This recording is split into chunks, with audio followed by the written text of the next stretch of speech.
Noong katapusan ng taon sa Nantou, naganap ang isang nakamamatay na aksidente. Isang migranteng nagmaneho at nakapatay, ngunit tumakas matapos ang aksidente. 8 tao sa sasakyan ang tumakas, dahilan ng pagkamatay ng rider. Dahil walang saksi noon, ilang araw nag-imbestiga ang pulis, sinuri ang daan-daang kamera, at sinundan ang mga galaw. Sa wakas nahuli si Nguyen, pati mga kasama niya, at pinayagan ng korte ang detensyon, kasabay sa kanilang taguan. Sabay na nahuli, 7 migranteng nawawala.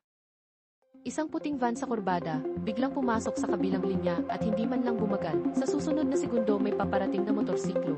Diretso itong binangga ng van at hindi huminto. Pati ang rider at motorsiklo ay kinaladkad ng ilang distansya.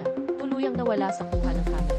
Ilang segundo isang lalaking nakaitim na t-shirt ang unang tumakbo. Siya ang driver na apelyido Nguyen. Sumunod ang 7 kasama sa van. Alatang kinakabahan, tumakbo lahat sila sa kalsada para tumakas. Nangyari ito noong katapusan ng taon, isang aksidente sa Sanghan Road sa Nantou. Hindi sila tumawag ng ambulansya, namatay agad ang driver. Nakatanggap ng ulat ang pulis, dahil walang saksi noon, sinuri ang daan-daang kamera. Natukoy ang grupong migranteng nawawala, pinuntahan ang taguan para bumalik. Bumukas ang bakal na pinto. Nakaabang ang pulis sa sasakyan, nang may galaw sa loob, bumaba agad at hinuli sila. Nataranta ang mga migrante sa loob, alam nilang hindi makapatakas kaya sumunod. Matapos ang investigasyon, lumabag siya sa Artikulo 185 talata 4 ng batas, inilipat sa piskalya ng Nantou.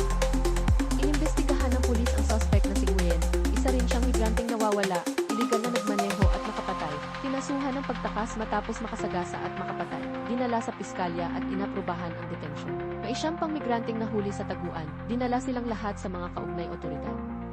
Gusto mo ba ang content namin? Mag-subscribe at i-follow na ang Liho TV.